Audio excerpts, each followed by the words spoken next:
Hello friends, तो बहुत बहुत स्वागत है आपका हमारे यूट्यूब चैनल पे। तो भाई सीज़ फायर होने के बाद बहुत सी चीज़ें निकल के सामने आ रही है। ठीक है, अभी बॉयकॉट टर्की चल रहा है, अजरबैजान चल रहा है, बहुत सारी चीज़ें हो रही हैं। ठीक है, लेकिन इसी बीच जो मैंने एनालिसिस की है कि एनआरसी देश में क्यों होना चाहिए, एनआरसी क्यों इम्पोर्टेंट है हमारे देश के अंदर, उस पे इस वीडियो में हम चर्चा करेंगे। ठीक है, और इसका ऑपरेशन सिंदूर से क्या लेना देना है वो भी मैं इस वीडियो में मैं आपको बताऊंगा, तो वीडियो के अंत तक ज़रूर बने रहिएगा। तो सबसे पहले भाई बात करते हैं एनआरसी होता क्या है। देखो, एनआरसी सबसे पहले एनपीआर होता है, एनपीआर से फिर निकालें तो एनआरसी बनता है, और फिर एनआरसी से निकल के सीएए आता है।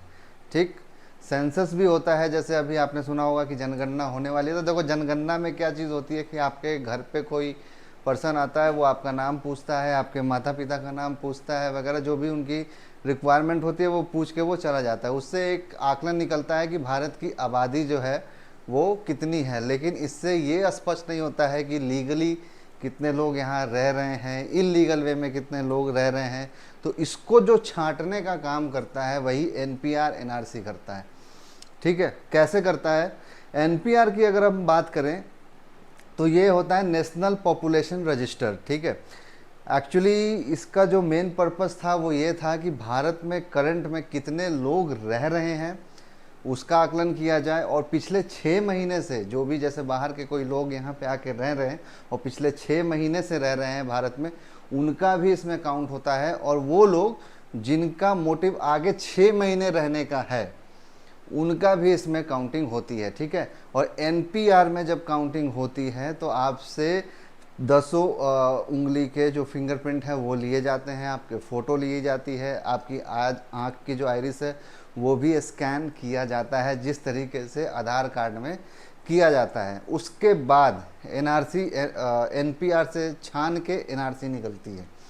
ठीक है, एनआरसी का मतलब क्या है? एनआरसी के थ्रू भारत में कितने पर्सन ऐसे हैं जो लीगल तरीके से रह रहे हैं, इसका मतलब होता है नेशनल रजिस्टर फॉर सिटीजन्स।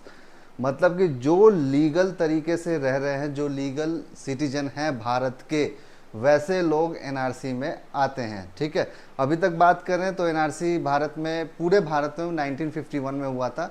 उसके बाद फिर असम के अंदर भी हुआ, जिसको लेके काफ़ी ज़्यादा बवाल मचा, विवाद भी हुआ। ठीक है, उसके बाद एनआरसी के ही आधार पे सीएए को लेके आया गया था, सिटीजनशिप अमेंडमेंट एक्ट, जो 2019 के अंदर आया था। इसके तहत ये था कि जो भी लोग, जो भी हिंदू, सिख, पारसी, मतलब अदर कम्युनिटीज़ मुस्लिम्स को छोड़ के पाकिस्तान, बांग्लादेश और अफ़गानिस्तान से आ चुके हैं, मतलब 2014 से पहले माइग्रेंट होके आ चुके हैं, उनको नागरिकता देने की बात इसमें कही गई थी। और इसमें ये कहा गया था सीएए में कि भाई उन देशों में धर्म के आधार पे इन लोगों के साथ कुछ गलत काम हुआ है, इस वजह से ये लोग माइग्रेंट होके यहाँ पे आए हैं, जो कि सच्चाई भी है। बांग्लादेश के अंदर नॉन मुस्लिम्स के साथ जो भी होता है, पाकिस्तान के अंदर जो नॉन मुस्लिम्स के साथ होता है, अफ़गानिस्तान के अंदर जब इससे पहले वाली जो तालिबान थी उसने भी काफ़ी उद्दंग मचाया था, तो वहाँ से जो लोग सताए हुए थे वो लोग यहाँ पे माइग्रेंट होके आए थे। ठीक है, वो एनआरसी जब असम के अंदर हुआ था उसमें ये सारी चीज़ें निकल के आई थी। ठीक है, इसी आधार पे गवर्नमेंट ने ये फैसला किया था कि इनको सिटीजनशिप देना चाहिए। तो फिर 2019 के अंदर ये सीएए आता है। ठीक है, अब इसका ऑपरेशन सिंदूर से क्या लेना देना है, क्या कनेक्शन है, वो देखते हैं। देखिए, इंडियन एक्सप्रेस की न्यूज़ के मुताबिक अगर हम बात करें तो दिल्ली के अंदर 5,000 ऐसे पाकिस्तानी हैं जो इलीगल तरीके से रह रहे हैं। इसके अलावा महाराष्ट्र में 5,000 रह रहे हैं, 2,000 छत्तीसगढ़ में रह रहे हैं। ठीक है, तो इतनी लार्ज नंबर पाकिस्तानी लोग, जो पाकिस्तानी मुस्लिम्स हैं, वो यहाँ पे इलीगल तरीके से रह रहे हैं। हम बात करते हैं कि बांग्लादेश से लोग माइग्रेंट होके आ रहे हैं, हम बात करते हैं कि म्यांमार से जो रोहिंग्या मुस्लिम्स हैं वो रहने आ रहे हैं, लेकिन भाई पाकिस्तान से भी लोग भारत में इलीगल तरीके से रह रहे हैं। ये इंडियन एक्सप्रेस की एक खबर है, आप यहाँ पे देख सकते हैं इसमें कि लोगों के नाम बता मतलब लोगों की क्वांटिटी बताई गई है 5,000 दिल्ली में, 2,000 छत्तीसगढ़ में। इतने लोग यहाँ पे कैसे आके रह रहे हैं? ये ऑब्वियसली हमारे इंटेलिजेंस का भी ये फेल्योर है, लेकिन ये सच है, ये इंडियन एक्सप्रेस में छापा हुआ है। इसके अलावा यहाँ पे जो आप तस्वीर देख रहे हैं, इन भाई साहब का नाम है ओसामा, ठीक है। ये 2008 में माइग्रेंट होके पाकिस्तान से इंडिया आए थे, जम्मू कश्मीर के अंदर ये रह रहे थे, और इनके पास आधार कार्ड भी है, वोटर आईडी भी है, ठीक है, राशन कार्ड भी है, सारी डॉक्यूमेंट्स हैं इनके पास। उसके बावजूद ये कह रहे हैं कि भाई मैं भारत का नागरिक हूँ, मतलब सिर्फ आधार कार्ड, पैन कार्ड, और ये जम्मू कश्मीर के अंदर रह रहे। आप सोच के देखिए 370 जब जम्मू कश्मीर के अंदर था, 370 जब जम्मू कश्मीर के अंदर था, तो जम्मू कश्मीर की हालत कैसी थी? मतलब आप यहाँ पे देखिए कि 2008 से ये बंदा वहाँ पे रह रहा है, और खुद आके कैमरे में आके कह भी रहा है कि मेरे पास आधार कार्ड भी है, पैन कार्ड भी है, जो भी डॉक्यूमेंट्स होते हैं वो सारे हैं, तो मैं भारतीय हूँ। मतलब इसने अप्लाई नहीं किया लीगली, ये इसने अप्लाई नहीं किया कि मुझे भारत की नागरिकता मिल जाए, लेकिन ये यहाँ पे रह रहा है, ठीक है। इसके अलावा नीचे वाला जो आप नोट देख रहे हैं, ये एक्चुअली 2007 के अंदर भारत और पाकिस्तान के बीच एक टेस्ट मुकाबला हो रहा था कानपुर के अंदर, जिसमें 32 लोग पाकिस्तान से देखने के लिए आए थे मैच, ठीक है, जिसमें से 4 लोग ही वापस पाकिस्तान गए, 28 लोग भारत में ही रह गए। वो तब से आज तक भारत में ही रह रहे हैं। ये लिस्ट और भी लंबी है भाई। आप यहाँ पे ये देख सकते हैं कि एक और बंदा है, इफ्तिकार अली इनका नाम है, ठीक है।